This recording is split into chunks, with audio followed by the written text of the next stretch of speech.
He stumped him. He stumped him. He stumped him. Nice block. Wow. Great penetration. Surge through the middle of that. Michigan State first and goal. Yeah. Outstanding play.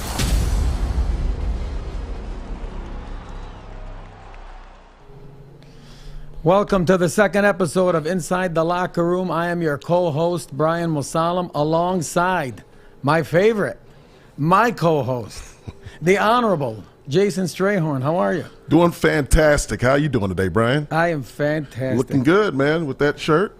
Nice T-shirt. You know, just got a little, you know, just. You want to show the people the body. Okay. Your body's your business. I ran out of my suit coat. That's the era that we're in right now. It's my sun shirt. It's my sun shirt. That's all. Sun shirt. It's a little tight. It is summer. It is. It is. How's your summer been? Good? It's been fantastic. Yeah, busy. Just like all of us, right? That's the way it is after being locked down for so long. You know, now it's all this pent-up demand for everything. To get out, do things, you know, meet people. Yeah. Try to have some business. Elections, all kinds of things. Oh, yeah. Today, elections all over the place. Primary Tuesday today. Wow. That's what we should talk about today. Trump, vaccines, elections, masks, abortions. Yes. Talk about that? All right, let's talk about it. We can do it. We can. Yeah. We'll lose every viewer we probably got on here. This is not a political show. This is not. Hey, before we get into a little bit of the Pistons draft, you had a hell of a weekend here.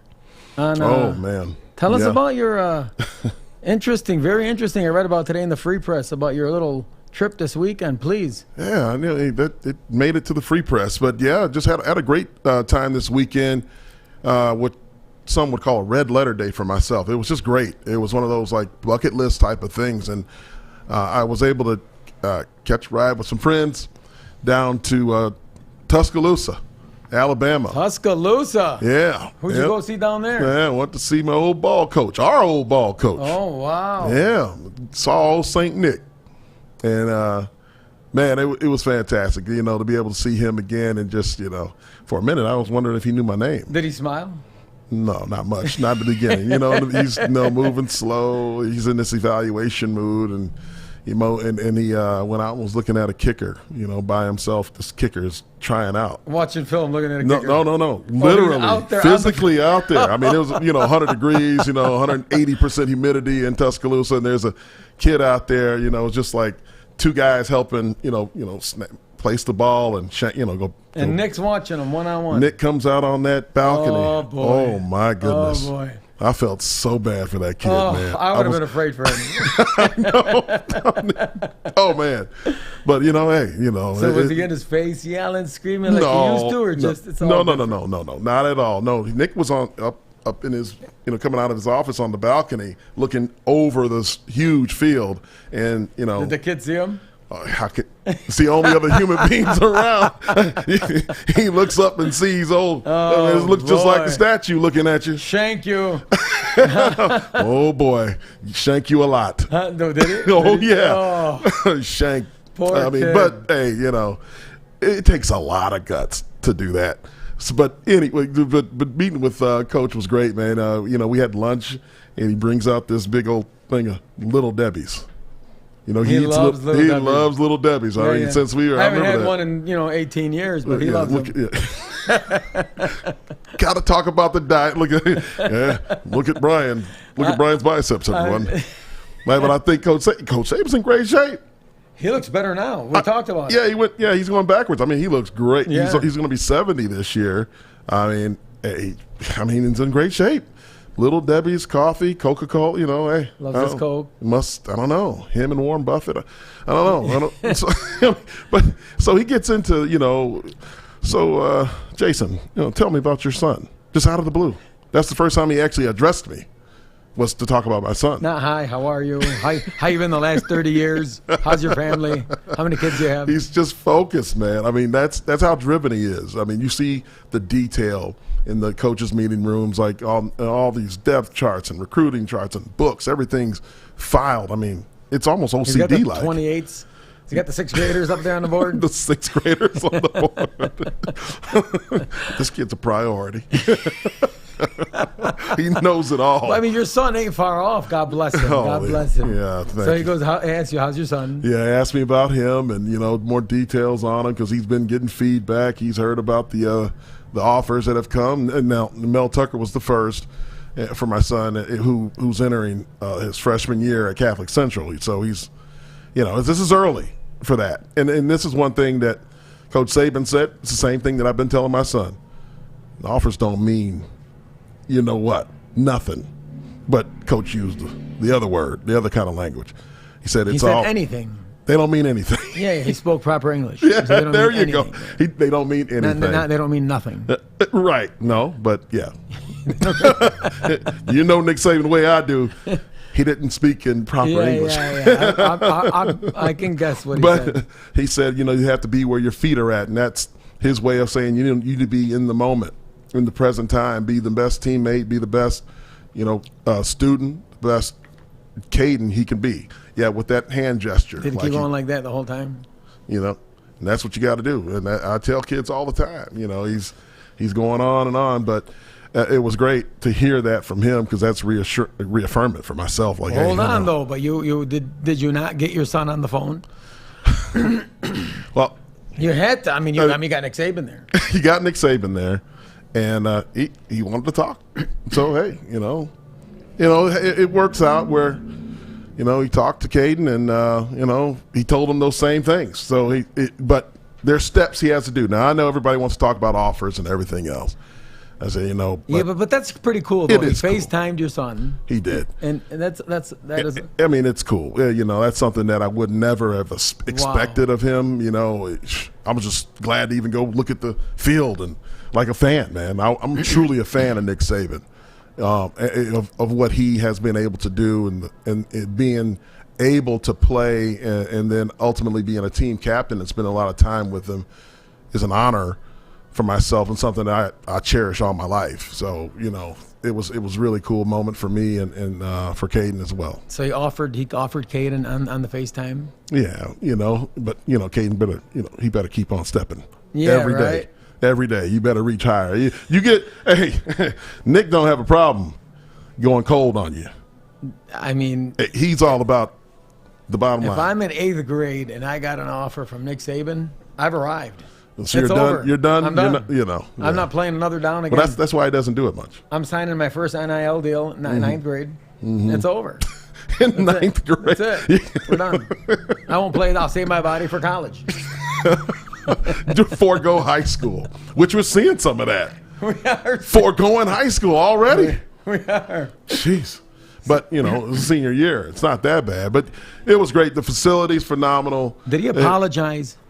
Apologize to you about you? Yeah, did you tell him, hey, he yelled at me 25, 30 years ago and I wanted an apology?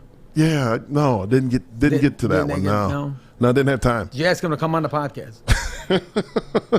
No, I didn't ask him. We're gonna have to reach out. I'm gonna be like Oprah, Barbara Walters. We're gonna bring Nick Saban on. Hey, Coach, just have a seat. Just lay down for a second and let's talk. Let's take it way back.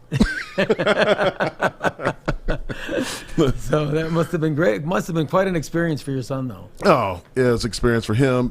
That was fast. After that, he's off with his friends But it was great for me. George, my broadcast partner with the Fox Sports and Michigan State football, was there as well. So it was great for us to just walk around. Old coach Charlie Baggett, who we picked up in Atlanta on the way. I tell you got some legends. You got some olds. Bringing back some old school names there. Yeah, quarterback at Michigan State. Back in the mid '70s. Yeah, and a long-time coach for Michigan State and college and pro coach. So he's retired now, living in a big old house down in Atlanta. So what changed about Nick? Anything? Anything. Was it the exact same? The thing that changed that kind of broke my heart, that I don't know if because your back was always hurting, but they don't do no more run tests, man. Times have changed. They don't run. That used to be the very thing that kept us up at night before camp. 16 110s, was it? Yeah, 1.5 mile test 1 year. Then 1 year they had to do that and the Springfield test, which is like 20 40s. That better be over an average of 87% of your fastest 40 that they test when you're fresh. And it's like guys are. I mean, they line up those trash cans around the field back then. So do you still get the shakes in August like I do? I get Camps around the corner. I love it. I love it. Still do. You start buzzing, man. You do. Yeah, it's that time of year. So you left Knicks, and Coach Tucker had a hell of a. From there, you went where? You had a hell of a day. Yeah, go back, and we get back into East Lansing, and Mel Tucker's having all the players, all the boys over, the former players over to his house. Now, I've been around football a long time, just like you. When's the last time you've heard of a coach allowing people, just a few people, to his house, let alone an open invite? 125. But he put it out there for the entire former player nation, and 125 showed up, and had a phenomenal time, man. It was beautiful. It was like it was very well balanced as far as guys from different eras. Obviously the older guys it was fewer, but it wasn't like too heavy in one area. I mean, everybody's laughing, hugging, having a great time. And you know what they all were saying? Where's Brian? Where in the heck is Brian? I had a prior commitment. I mean, how can you miss that? I would love to have come. I know. I would love to. But, there are certain times where family comes first. This is true. And I wouldn't have missed that event. There's only 2 reasons I will miss that event, and those are my 2 kids. That's right. And but I wish I was there. It looked great. The pictures looked great. It looked like it was a lot of fun, and it was fun. It was great. I saw all the boys there. It would have been great to get. What were all the conversations? What were they talking about? NIL. What were they? Did they? Was that the topic of conversation with everybody? No. It was. Everybody was just so happy to see one another. There was a lot of hugging and smiling and taking selfies. It was ridiculous. Yeah, it was. Everybody's like, just like, man, it's been so long. It's like you've seen your long lost friend. You've seen somebody that you haven't seen in a long time, and you run up to them and hug them in the airport or wherever you see them. Imagine having 124 people like that. Hugs all night. All night. That's what it was like. That's awesome. And that's why, when you see how this pays dividends down the road, when you have these guys go back to their respective cities, and they talk, well, you played at Michigan. Oh, let me tell you, did I play at Michigan State? I know the coach. I've been to his house. You got a son or daughter or whomever to play in there, this is the place that you want to send your son or daughter, because the culture there is unbelievable. That's genuine. You can't fake that. You can't act like a cool guy during the recruiting process and then be who most of these coaches are after you sign on that dotted line. This is a genuine relational man, and I think that it's something that Coach Izzo has been doing in the basketball program. Yep, he brings all his former players. You see in. the success that program has. Sure. That's I'll tell you, Coach gets it. Yes, he does. And he gets NIL. And I know we touched on it last week, and I just got was thinking about the name, image, and likeness, and and where this thing is headed. And you're seeing endorsement deals being signed by high school players and foregoing senior years, and you're seeing, from all walks, all different sports. I mean, gymnasts and volleyball players and stuff. So my question is, thinking about it now, are we treating it like a professional sport? Yes. It is. It is. This is not. This is. So hold on. So we're gonna be able to. Can we cut kids now? Yes. That will happen. You think a scholarship athlete kid now, because of NIL, now will get cut? I think because of the portal. The portal. And NIL. It's a combination. The portal already it's already happening. You don't have to cut a guy to run a guy off. You've been in business before. You don't have to fire people sometimes, right? Sometimes just run people off. Make it difficult for them. Now, running people off is another thing. We all seen it. We all been there. Oh, yeah. All right. Yeah. But it's another thing to say, hey, you're not living up to your end of the bargain, and go play somewhere else. Yeah. Is that going to happen? It happens, Brian. Are you kidding me? It's been happening before NIL. NIL just makes the guy, at least he's got a chance to go make some money somewhere else. Now it's what, I got to leave here and go where am I going? Very few guys get a chance to move up. But that's going to happen because you're going to have guys. Sometimes the Nick Sabans and everybody like that of the world, they may miss, right? They may miss on a guy, like they pass on him. But he goes to UCLA. Justin Fields from Georgia to Ohio State. Joe Burrow over to LSU. Yeah. So it's amazing how guys miss and other teams hit. So the fit, it's very, very possible that it happens. But my question, and you've answered it, is that you believe that you're going to begin to see college players like get cut, openly cut. It's one thing to talk about it privately, and it's another thing to openly cut players where other coaches now use that to recruit against you. No. It's all going to be done in the name of, hey, let me help you move down the road here. There's not just going to be you're on the street now. Now that's true professional sports. These are young people that we're talking about here. They're newly adults as far as society views them, but they're not ready just to be thrown on the street. So, yeah, the institution has to give them a soft landing spot. I mean, these guys got to continue to recruit. Those kind of stories, you're dead in the water. You do that. You can't do that. No. So I think we're just saying that, they will have the sit-down conversation. And, hey, look, we need to find a better place for you because you're not going to play here. It's going to be very interesting to see how it all shakes out, Yeah. Switching topics, though. Moving over to the NBA draft. And the Detroit Pistons selected Cade Cunningham with the #1 pick overall. Yep. First of all, before the draft, have you ever heard of Cade Cunningham? Absolutely not. Okay, at least you're honest. All right. But that's just me. I didn't watch. But I'm watching him, and I'm not NBA draft for it's in July, summertime. It doesn't get the hype the NFL does, but he puts the buffs on. That's what made him cool. I'm telling you, he puts those on. Right away he reaches out to Chuck Daly, I believe his daughter, and asks to wear #2. Yeah. Like he's embraced the city. The way he's embraced the city in week 1, he's understanding Detroiters and having respect for this town and tradition. I think he's off to a hell of a start. Oh, for sure. Is he a once-in-a-generation type player? I don't know. I don't know that. But, they drafted Isaiah Livers. They took Lou Garza, who gave us fits at Michigan State, right? And Iowa. They've had 2 players that were on the all-rookie team, Bay and Stewart. They had their other, who was injured?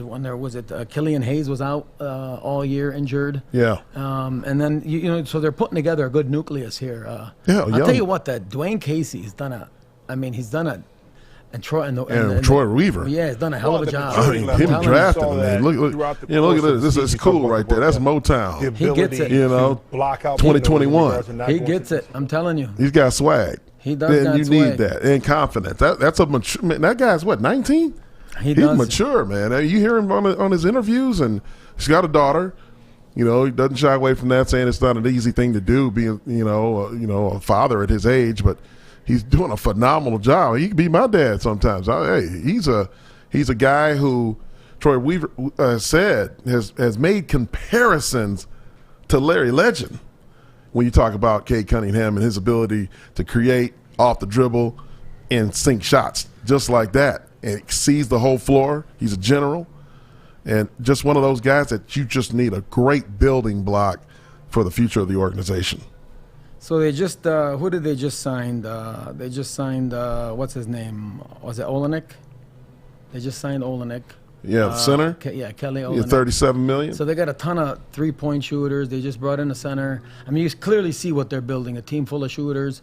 And it seems like they have a plan. It actually seems like they have a plan. Oh yeah, the analytics department over there. I mean, they really get into the science and where shots need to be taken. You talking to, Stefanski when he was general manager. Those are the kind of things that he was bringing and talking about. And he's president now, of the organization. So they have a whole, department of that analytics like they have in baseball.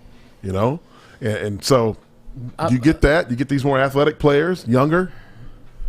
Hey, they're trying to make a run at this thing. They're trying to build something special. Before the draft, I spoke to 6 general managers. I made my calls around the league, and I'm kidding. It's awesome. This is the Adam Schefter I didn't of talk to NBA. anybody. I don't know one GM. No, I want to sound like I knew what I was talking about, But sources tell Brian.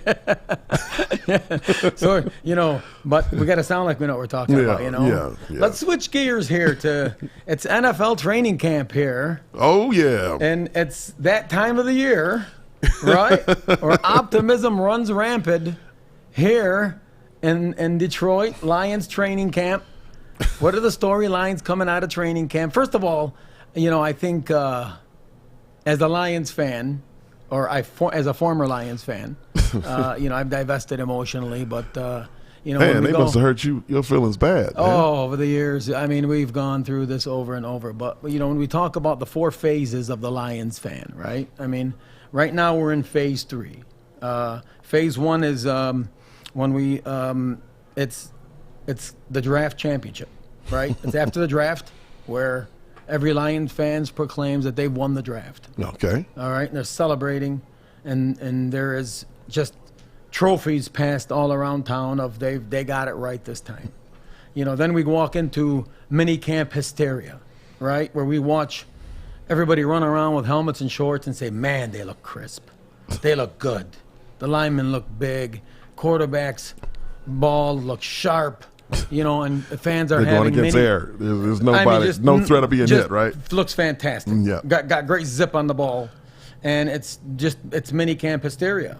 Really, the fans are just going, it's absolute hysteria. A meltdown during mini camp. The hysteria comes right now. We're in phase 3 of the July training camp and preseason hysteria. This is where everybody works up into a frenzy. This is the year we believe. 70 years later, here we go. We might even get a 4-0 preseason. Oh man! Hang a banner. I've seen banners hung for 4-0 preseasons. 3-1. One year, I believe it was 1988. Yeah. We were 3-1 in the preseason. We hung a banner. I don't know if you guys remember that. Cut to the footage when we hung the preseason banner. Oh, we don't have it? Okay, next time. But so we go through that. This is where we're at right now. Man, your feelings are hurt. I'm just telling you. I watch my sister. Yeah. I watch my sister. I see what she goes through. And it's that Thanksgiving Day game, right? That's phase 4. It's phase 4 of the Thanksgiving blues. 3-8, going into national television. Rumors of the coach being fired. Everybody going to the game. Just drinking pus before the game, right? Because it's what's pus, man? They're just so like, God dang it, again! I fell for this again. Oh, they drinking that hard liquor. Yeah. Like that old granddad at E&J. It's a nasty game on national television, and then I give up. We're done. That's it. Man. I've had it. It's over. Every Lions fans gives up, and they move on to the next. That's it. They're done. Until we come back around, There's a lot of love there. February comes, we come back to combines, draft, Yep. There's a lot of love, and it is unconditional. But is this the year? Is this the year with Dan Campbell? Absolutely not. You can't say that right now. No, this is not. See, that's what the problem. You guys love so hard. I want to know them Lions so hard, man, that you just But lose. This is the year we turn it around. Any sense and all sense of reality. You have to be realistic as a fan and have realistic expectations. Super Bowl is not going to happen right now. Fan is short for fanatic. It's true. No realistic. But you gotta think about Bill, because I know one thing that'll happen here in Detroit. This city here. I claim Detroit now. I was born down in Indianapolis, but I'm here now. I've been here a lot longer than I was there as far as a place to live and the culture here. I'll always be a Hoosier. But Detroit is where I live. And I'll tell you what, if they win that Super Bowl, they haven't seen a party like that nowhere on this planet. So I don't care if New York wins. I don't care if it's L.A. It doesn't matter. Miami, all that. Detroit wins the Super Bowl, man, they're going to have to – they may have to bring the Coast Guard over here to calm things down. Let's start with a winning record. And let me know, we've had one playoff win in, 80 years? You were getting into it. One playoff win in 80 years, 70 years, Yeah, heart has been years? broken too many times. How many years? Forever. I'm done. I've had it, Jason. I've had it. But, I mean, we've had one playoff win. But what are the storylines coming out of camp? Right? Obviously, Dan Campbell is the new coach and has obviously brought a ton of energy. Yeah. From his press conferences. Great interviews, huh? Great interviews. Outstanding. You know? I love it. And, you know, it's funny because when I read the stories that are written coming out of camp, they're very similar to the stories that I read coming out of New York's camp. Energy, culture changer, new vibe in the building. Could this be different? Players are more excited. Fresh breath of fresh air. It's all the same lines. It's all the same lines, right? and it's same lines you heard with Matt Patricia. Same thing we've been hearing here for 60 years. Yeah. But whenever there's a new regime, I mean, there's been 28 head coaches over the last 4 years. There's been 28 head coaching changes in the NFL. Man, they shouldn't have let go of Caldwell. Okay, but we're here now. But that's Tell me about Dan Campbell. Issue. Tell me about Jared Goff. Tell me about where we're headed before we bring on the expert. Yeah, I think that we got to see what Jared Goff is. You know, I know that he has been to the Super Bowl. He's a very talented player, but can he really, ignite this fan base and play up to the standards that everybody would love for him to play? He has the ability, yes, but executing this, keeping the turnovers to a minimum and truly leading the team. Because say what you want about Matt Stafford, his record and blah, blah, blah. Those guys love some Matt Stafford in that locker room. Too. He's tough. I'm telling you, Matt Stafford was tough. Yeah. He might not have won the big game when it mattered or made the timely pass when it mattered, but nobody can question his toughness. No. What I think? He gets a bad rap because he just doesn't talk that much, man. His voice is a little, but that should have nothing to do with the kind of man character that he has and the player that he is. That's why they're excited as all get out over there at L.A. with him, with the Rams. It's a great move for him, I think, to get a fresh start. But this is a guy who I see, the guys who've left the game still talk about Matt. That locker room rallies around Matt. So if you have better players maybe around him. Well, I mean, better players make better coaches. Yeah, that's absolutely right. But Detroit fans are very passionate. Yeah. Okay? Yeah. They want you to feel their pain. Yes, this is a blue-collar town. This is a town that's frustrated, that's dying for a winner. When they get a coach up there that's going to talk about biting kneecaps and showing motion and do those kind of things, that excites the fan base. Yeah, it does. That is, instead of the typical coach's bullshit you got from Patricia, the blah, blah, blah answers, thinking he's Belichick. And non-answers. Thinking he's Belichick and he's got 6 rings and he can walk up there and just talk and blah, blah, blah, and everybody's just going to say, okay. Mm-hmm. The fans want you to feel their pain. They want you to feel their frustration. They want you to feel how loyal they've been. This is a blue-collar town, a gritty, motor city. And, this team has to embody the makeup of this town. Tough, physical, run the football, build in the trenches.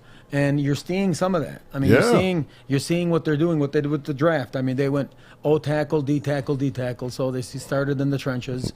I thought that's where we got to build it. I actually thought the trade they made for Goff, I thought they fleeced the Rams. And I know Stafford's a top 10 quarterback, but like you said, Goff's been to the Super Bowl. What they get 3 first-rounders? Yeah, that's a lot. That's a lot of draft capital. You got 3 first-rounders.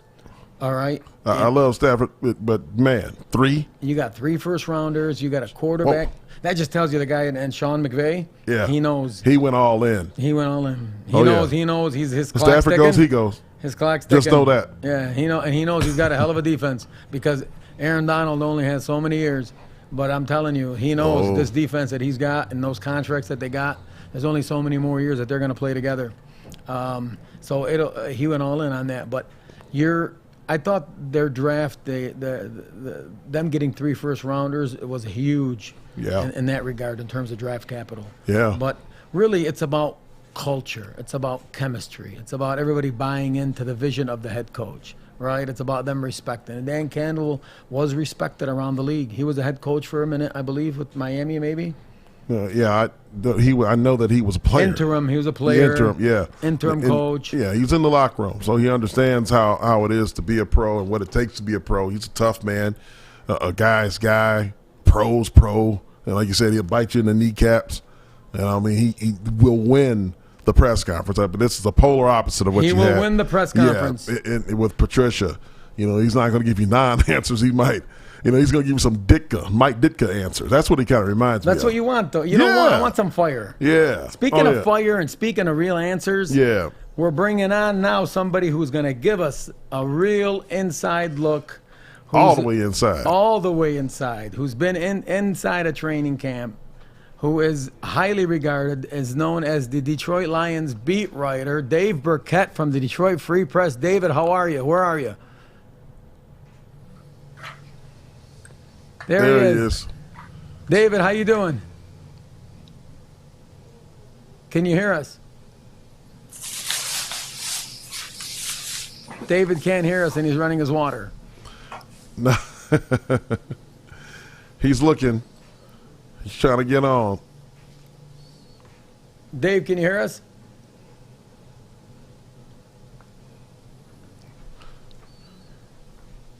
Technical difficulties. Yeah, his earphones are off.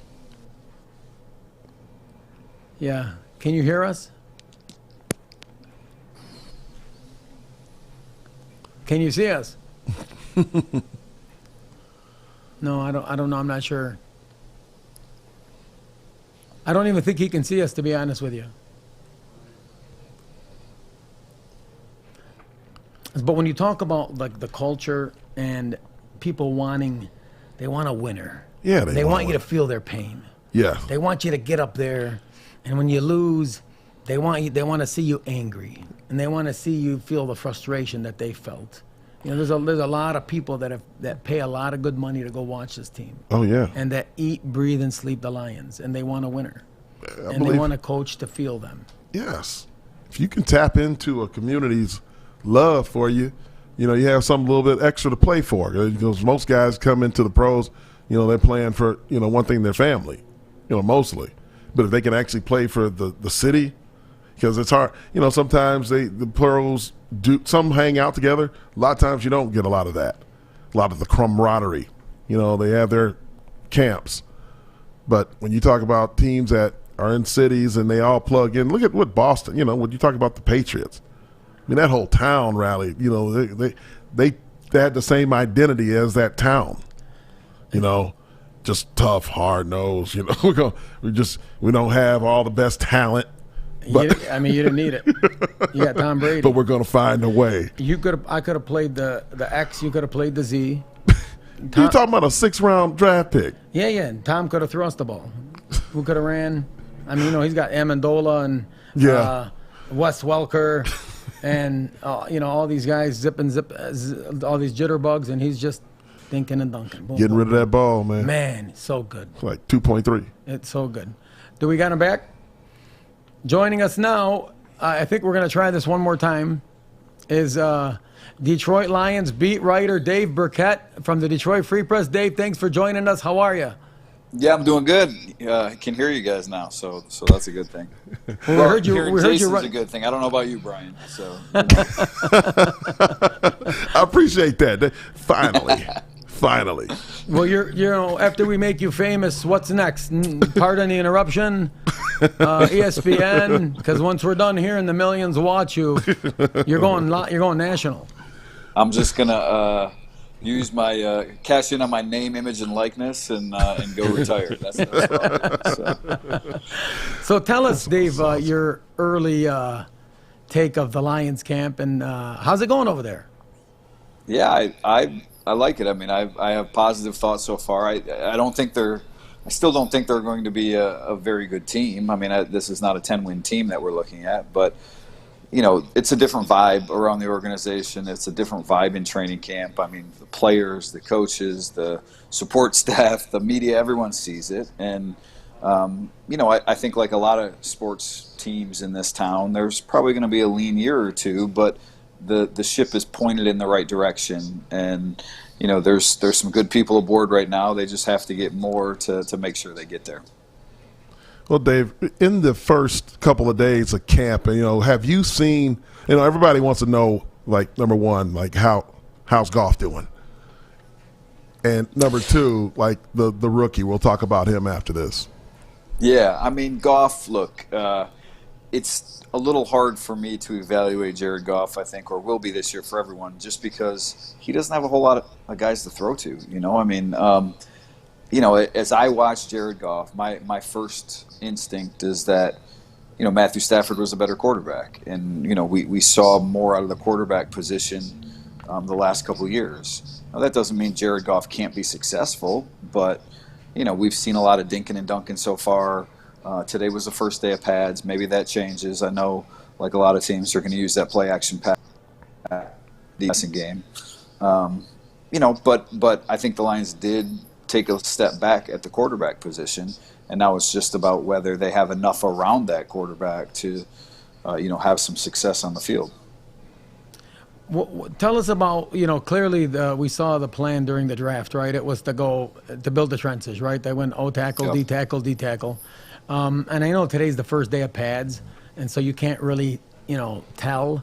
How has Penei Sewell looked?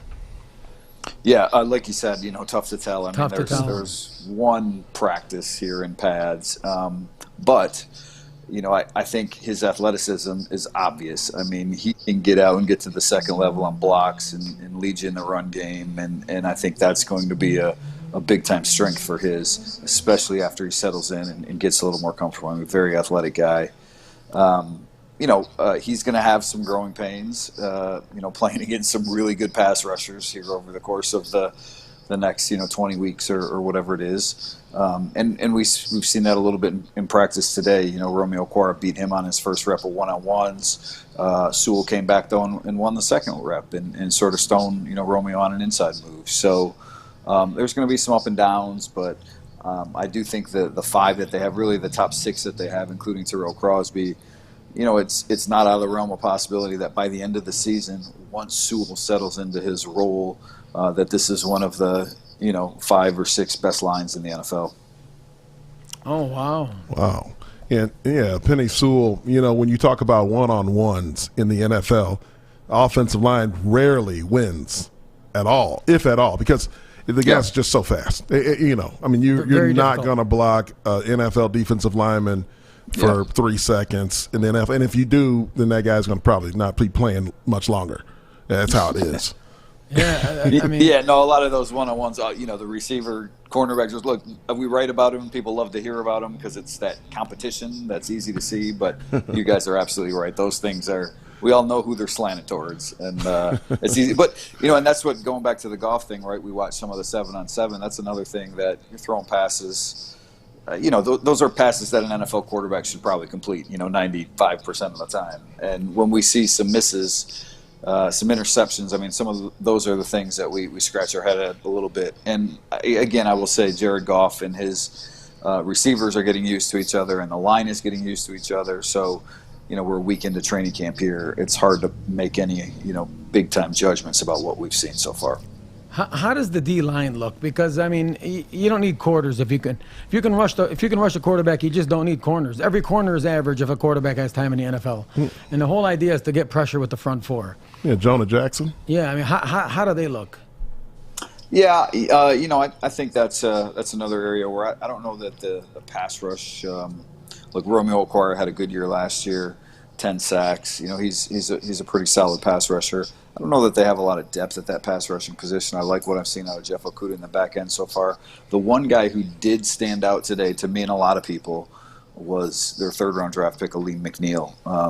Nose tackle, so he's not going to be a big-time pass rusher, but he's a powerful man. He's got some pretty quick feet. And, I came away from today's practice just saying, I wrote about this a little bit on Freep.com, was that he might end up being the steal of the draft from the Lions' perspective, because he's probably going to be a week 1 starter and play a big-time role for them this fall.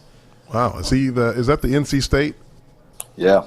Wow. Big guy, flat. 330 pounds. Yeah, he can move a little bit. He's got a low center of gravity. I mean, there was one he took on a double team today, and I don't think they moved him, at some point, and it was Ragnow and somebody else. Oh, wow. That's a pretty good center, Ragnow too. got... I mean, that's he got a top stuff. 5 Look, center.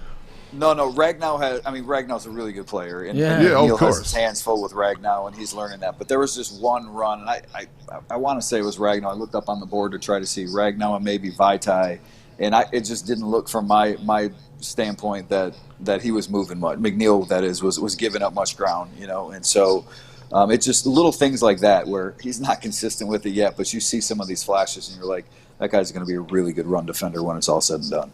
Oh, yeah. Yeah, That's powerful. Anytime you get a guy that big in the middle that can plug holes and push the pocket, and I mean, push it, you're in another league in the NFL if you can do that. I mean, that's what it comes down to. That's what makes the quarterbacks most uncomfortable. That push in the middle. Yeah, that center push, and they can't step up in the pocket. Yeah, absolutely. So what have you dealing with, being in the media and dealing with at these press conferences? Tell us the difference between, your questioning and the back and forth between Patricia and Dan Campbell.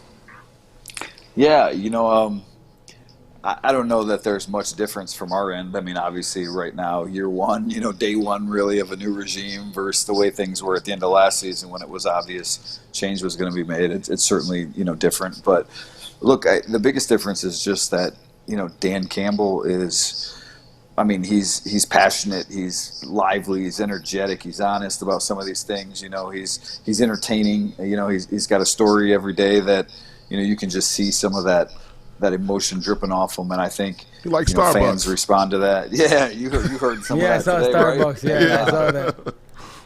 So it's just, it's little things where, he starts talking about some of these things, and it sort of gets you fired up to listen to him talk about football, I guess, a little bit. And that's good to have in Detroit. They say that, a lot of the good coaches, they're great storytellers. The ones that, you're dealing with a bunch of multimillionaires, you got to motivate them, and some of the greatest coaches are just great storytellers, able to grab a room.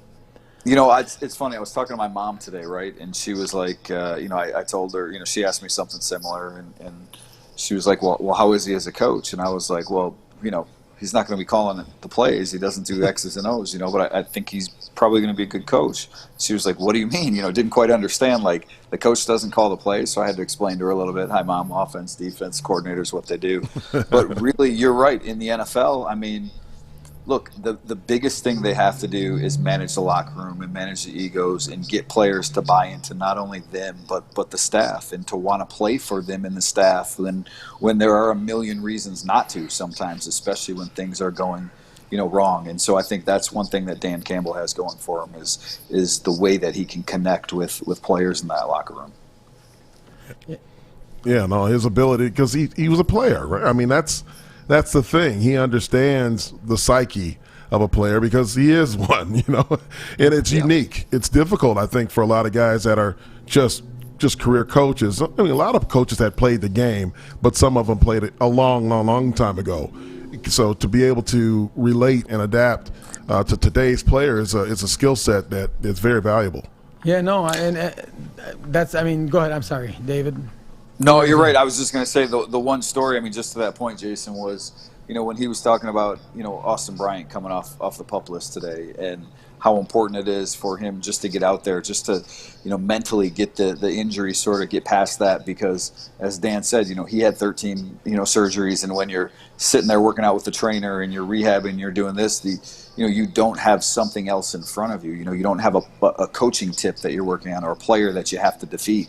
So that injury is sort of always lingering in the back of your mind. And I just thought the way that he explained it, from having had to deal with so many surgeries himself, made a ton of sense. And why, the reason why he could relate to some of these players coming back and how he treats them coming back from injuries the way that he does.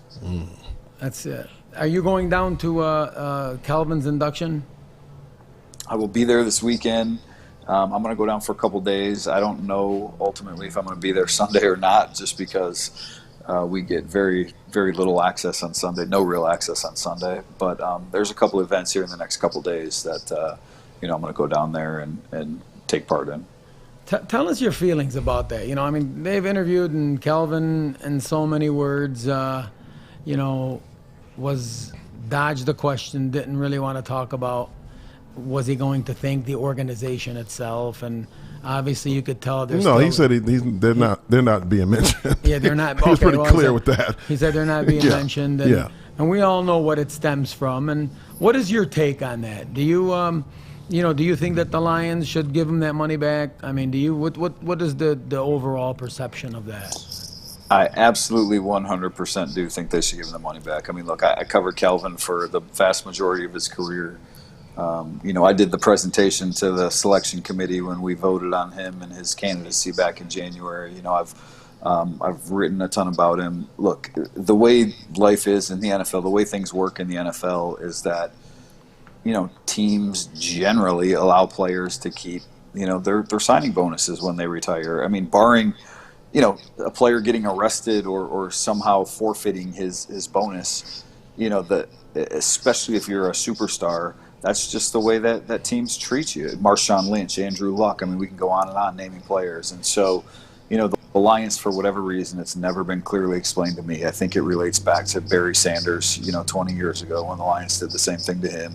They decided they wanted to come after Calvin's money. And look, if we're being honest, neither party really needs it. I mean, the Lions are a $2 billion organization, and Kelvin's got $75 million in the bank or whatever he has. But it's a principle thing, and when you see other organizations treat their players one way, and then you tell Kelvin one thing, and you come after his money, and you make him cut a check the day that he retires to you, I understand why he's frustrated. And guys, I've said this before too.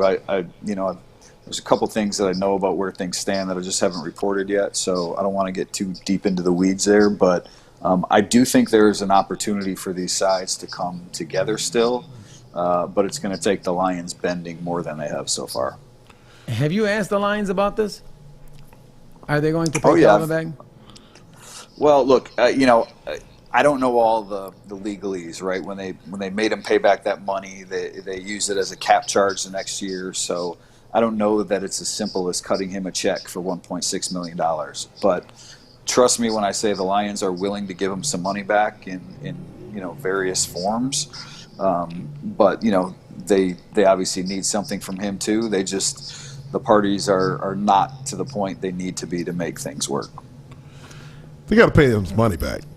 I mean, that's the bottom line of it. It's just the bottom line. I mean, the man, he not only risked his body, he hurt his body.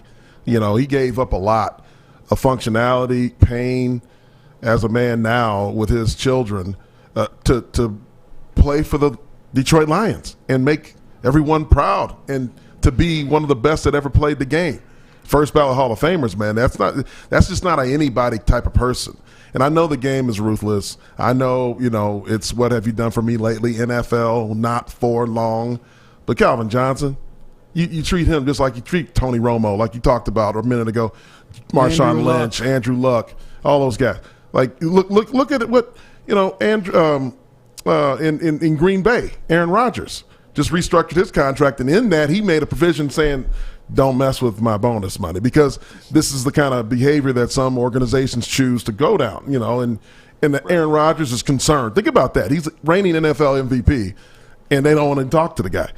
This is great. That's the crazy part of the league. Aaron Rodgers listed off 10 players that they did wrong Green Bay. Oh, yeah. I mean, and you look at Detroit, you're looking, how many Hall of Famers do you have, right? I mean, there's handful. Not many, right? I mean, a guy's going in there wearing your jersey, especially modern era. The PR. Yeah. First time since Barry in the modern era. Yeah. I mean, he's going to be carrying your jersey. I mean, your flagpole. Forever. Forever. And what do you see when you see a Lions jersey? What is it? It's an 81. I also think future veterans, right?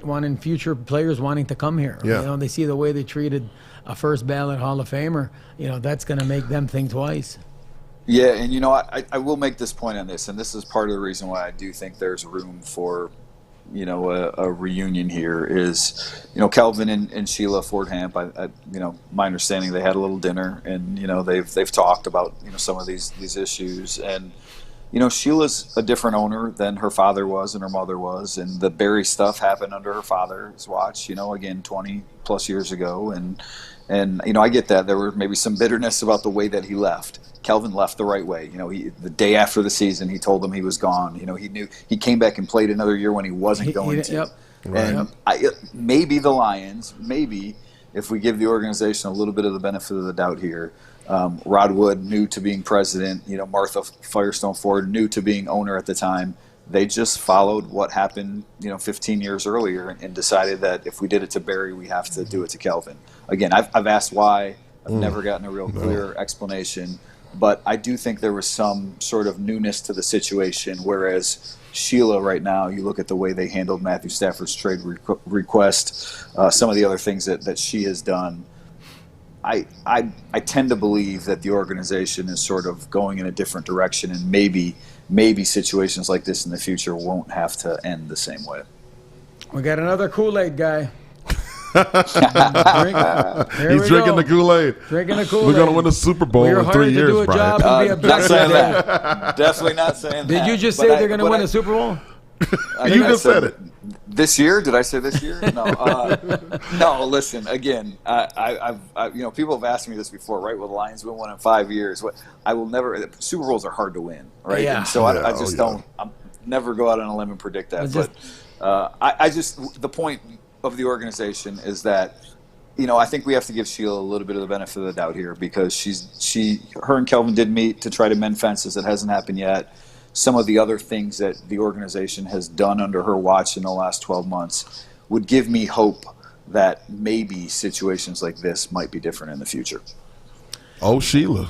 I agree. I thought they got the Rams. They fleeced them on that deal. I thought 3 first-round draft picks. That's a ton of draft capital.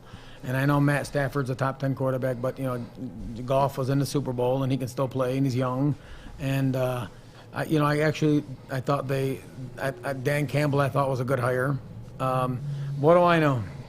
We've been down this road before. Hey, they've got good people in the organization, but those good people still need to get good people. Otherwise, it's all for naught. I mean, that's the bottom line of it, right? You got to get the right quarterback. You got to get the right people around them, and that's the only way you're going to have success. No matter who your coach is. So. You need the quarterback, but no head coach that's gotten fired in Detroit has ever gone on to be another head coach. You know that, right? Oh, absolutely. How about free press? Beat writer? Free press beat writers. Yeah, I think. I mean, that's his business. That's what he does. Where do Lions free press beat writers go after this? After the Lions beat? See, the guy that had the job before me is a columnist for NHL.com, and the one that had it before him is Kurt Sylvester, legendary writer. Legendary. Who's loving life as a retired man in the area. So I can only hope to be as successful as them once my time. Has he still gone to every Super Bowl? Was he one of the guys? That's Jerry Green. That's Jerry Green. That's from right. the News. Yeah, that's right. Old time, awesome. At the News, and Jerry went this past year, I do believe. So I think his streak is still alive. Well, wow, David, pleasure having you. Thank you so much for joining us. Maybe next time we'll get you a couple weeks into camp so we can get some deep inside information on the O-line, some blocking schemes, and you can really, do some X's and O's for us and dig deep here. Yeah, trying to scare you. I'm sure I'll be teaching you guys a lot. Yeah, right. Yeah. We explain when that reach block is that Sewell's trying to win. But no, it's a pleasure, guys. We'll do it again Dave, thanks for having us. Sure. Dave Burkett from the Free Press. Thank you so much, Dave. Take care. Thanks a lot. Thanks. He's a good guy. Yeah, he is a good dude. Dave's a good dude. Dave is. You wonder when you cover the Lions, do you become cynical? Is there cynicism? Is it just a job? Are you cheering? Are you doing the things? He cannot cheer, Brian. You can't cheer at all. No. You ever been in the press row, in the press box? You can't say a word. Can't say a word. Like, I know guys that, are in there and they're at their alma mater. And their alma mater is like doing something great, and they have this face because they can't cheer. Yeah, because they can't cheer. That's right. They go in the bathroom, they're like, yes, and they come back out. Do we have that footage from the Lions practice of the up downs? The up downs, that new drill that we haven't seen since 9th grade. Right there it is. Right there. There's Coach in the black. Got to give Coach credit. Look at him. He's not. Oh man, he's not getting past 45 degrees though. He's still though. Look at him. You got to give him credit. Look at that. He's got that. Is that a hammy? Oh, is that's that a 9 degrees. No, he's got a right knee brace on. Got to give him credit. He's in good shape, Coach. Whew. I haven't seen up-downs since ninth grade, 10th grade. Did we do them in college? We actually did but you were on the bike. My back. Yeah, your back. I It was always his I back. had a bad back. He had a bad back. He got out of everything. Were you guys doing up-downs? Yeah, when we got in trouble, they still do them. Were they in trouble over there? Yeah, it was usually trouble. Somebody was late or somebody did something wrong, so he's like, I'll make the whole team pay. Didn't he find somebody $50 for missing the interception? $50, yes. $50. He fined a guy for missing an interception, but he paid it for him and said, now you owe me $2. Those things that's cool stuff, man. Like for a coach. Okay, that is cool. It is. Yeah, 50,000's another. We're fighting. But $50, you got it. No problem. We'll laugh. We'll he paid it himself. He didn't even make the guy pay. It's all. Let's see playing mind game. That's how you do it.